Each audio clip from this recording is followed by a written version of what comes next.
Yes. Any? Yeah. Hi, Dr. Tan. Elliot from Your Line says that again. You have in the past. Sorry.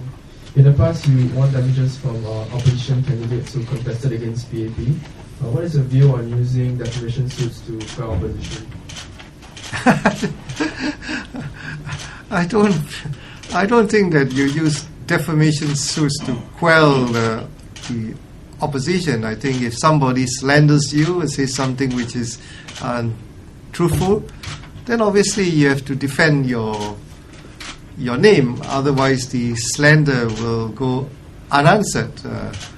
And I think that this is something which is necessary. Every politician needs to protect his or her good name, and I believe that it is the right of every politician where if somebody slanders them, to take the matter to court.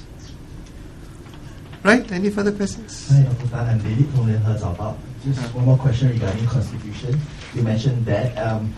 Do you personally think that the President should do more other than the five blocking powers that is currently in the Constitution? Your personal view on this?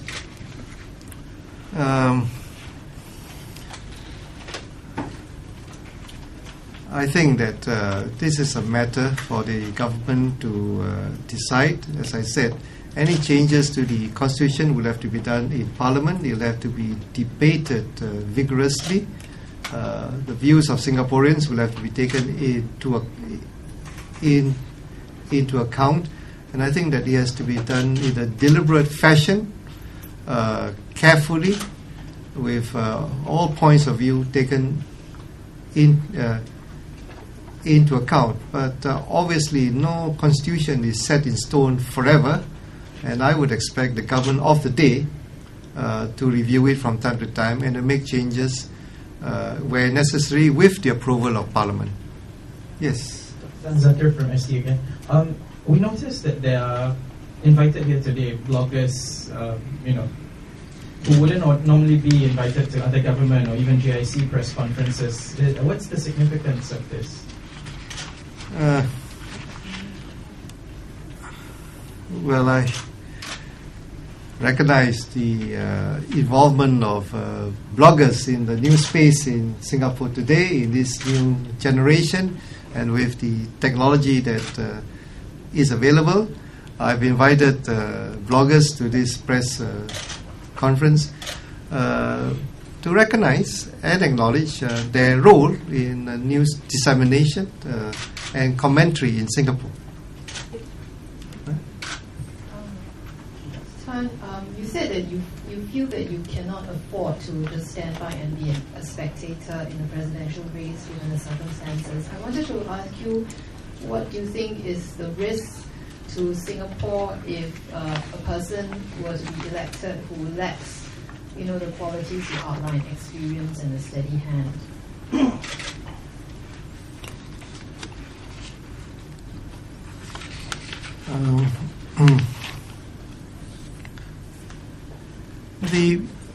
The presidency is a very important office in Singapore. The duties of the presidency are spelled out in the Constitution. The president has custodial duties. He can exercise executive responsibilities within limited areas and on the advice of the cabinet. Difficult decisions lie ahead for Singapore. I believe that you need a president who is experienced, who is steady, who has worked in government, who has knowledge of the international system, who knows the conditions both nationally and internationally, in order to come to wise decisions. So it is very important for Singaporeans to take all these into account when they cast their votes in the presidential elections. Yes. Dr. Tan, it's me again from Mediacorp. Do you think you have the temperament to be president? And also, if you were to be elected, are there any particular areas or groups of Singaporeans that you like to focus on or to be known for? And also, now that you will be resigning from GIC as well as SPH, have preparations begun, or do you have any idea of who will be taking over your position? Well, so the first question as to whether I have the temperament for the presidency, I think that's a matter for Singaporeans to judge rather than for me to say. But obviously, I would not have put myself forward if I did not think that I had the capability and right frame of mind to execute the duties of the presidency.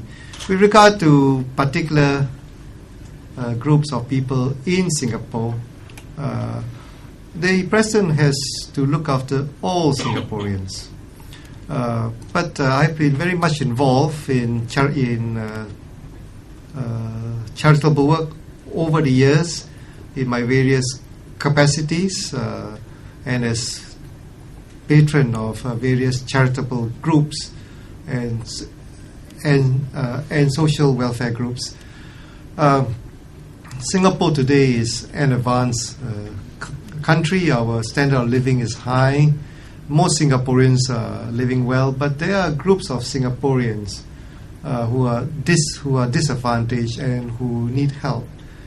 And one of the areas which I would like to concentrate on if I'm elected the president is to see what I can do to help Singaporeans who are disadvantaged, who are handicapped, who need assistance, who may have fallen between the cracks, and to see how we can rally Singaporeans and society in order to help alleviate some of their